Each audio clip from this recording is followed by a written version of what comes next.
thèse, c'est Nouveaux cargos polymères pour la libération contrôlée d'un bioactif thérapeutique. Donc là, nous nous avançons dans un autre type de thérapeutique, qui sont les petites molécules. Allez-y. Bonjour à tous, on se présente. Voici notre doctorant, monsieur Mohamed Razi Ayari, ma camarade Hachemi Inde et Rosol Elsa. Moi, je m'appelle Sanda Filaya. Aujourd'hui, nous allons vous présenter le sujet de thèse de notre doctorant qu'on a travaillé cette année. Alors, les nouveaux cargos polymères. On a travaillé au sein de l'ICOA, Institut de chimie organique et analytique. C'est un laboratoire public spécialisé dans la chimie médicinale et analytique et rattaché à l'Université d'Orléans et au CNRS. Il contient environ 158 personnes, dont les permanents, les doctorants et les stagiaires. On va introduire le sujet de thèse. Tout d'abord, qu'est-ce qu'un polymère? Un polymère est composé de deux mots. Tout d'abord, poly qui signifie plusieurs et mère qui signifie motif. Donc les polymères sont des molécules de très grande dimension constituées par la répétition d'un motif appelé monomère. Les polymères sont partout autour de nous, comme dans les tuyaux de plomberie, composés par le polychlorure de vinyle, donc le PVC, les vestes de montagne formées par le polyamide ou même les pneus formés par le caoutchouc appelé polyisoprène. Nous avons principalement travaillé sur les MIP, donc les polymères à empreinte moléculaire. Un polymère à empreinte moléculaire, c'est un polymère qui est capable de reconnaître spécifiquement une molécule bien précise. Le principe de fabrication est très simple. On prend un template qui est une molécule patron autour de laquelle va se former le polymère. On va le mélanger avec les monomères pour créer le complexe de prépolymérisation. Ensuite, suite à la réaction de notre polymérisation, on va obtenir notre polymère. On va ensuite extraire notre template pour obtenir un polymère avec des cavités spécifiques à celui-ci. C'est le même principe que le puzzle, chaque pièce a une place spécifique à elle. Donc, le but de notre thèse, c'est la synthèse d'un polymère à empreinte moléculaire, capable de libérer d'une façon sélective la ribavirine, qui est un principe actif, dans les poumons pour traiter les virus de type influenza. Donc notre médicament, il sera sous forme d'aérosol.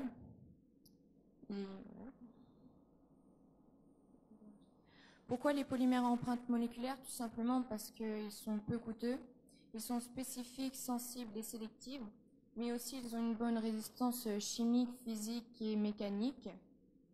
Et donc pourquoi pas les médicaments standards par la grippe? Eh bien, parce que les médicaments standards, on perd 40 à 60% d'efficacité. Donc, on va vous présenter les différentes expériences qui ont été réalisées.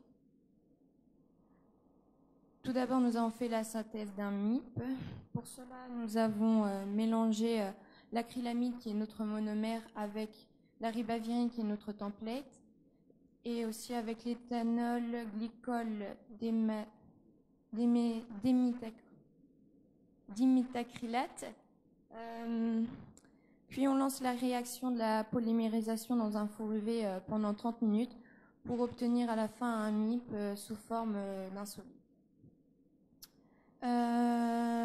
Ensuite, nous avons fait aussi la synthèse d'un MIP, non-imprinted polymère ou témoin. Cette fois, on ne met pas la ribavirine dans le mélange, mais on suit le même mode opératoire. Donc ce MIP sera aussi sous forme d'un solide.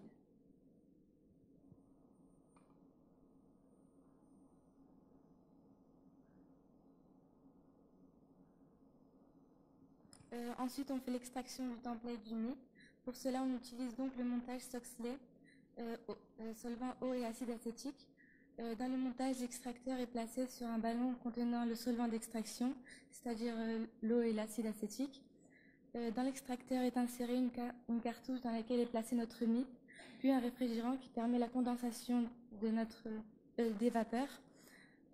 Lorsque le ballon est chauffé, les vapeurs du solvant passent par le tube de l'extracteur, se condensent dans le réfrigérant et retombent dans le corps de l'extracteur, faisant ainsi macérer le MIP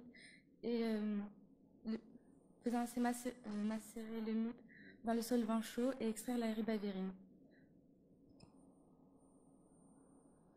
Pour mettre en évidence notre extraction du template, on fait une analyse avant et après l'extraction. L'analyse se fait par prélèvement d'une petite quantité du liquide de lavage, puis on mesure l'absorbance de la ribavirine. Sur la première courbe, on peut voir une légère absorption de la ribavirine, ce qui montre que l'expérience a démarré. Sur la deuxième courbe, on voit une grande absorption de la ribavirine, ce qui montre que l'absorbance en ribavirine a bien marché.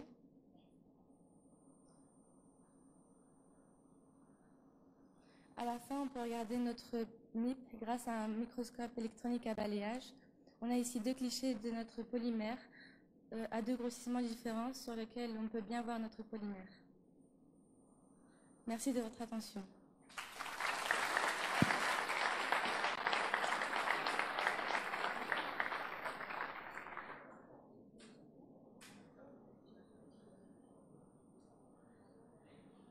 Très bien. Donc, y a-t-il des questions dans la salle par rapport à cette présentation? Questions? Moi, j'en ai une petite. Donc ça, c'est le polymère à empreinte moléculaire. C'est un vecteur, un transporteur en fait de votre molécule. Pourquoi c'est meilleur que d'utiliser un vecteur qui encapsule tout simplement? Donc je demande aux élèves, hein, s'ils ne peuvent pas, Mohamed pourrait aider, peut-être? Parce que ça va directement dans la cellule malade. Et c'est plus efficace qu'un médicament normal. Ok, merci beaucoup. On va continuer.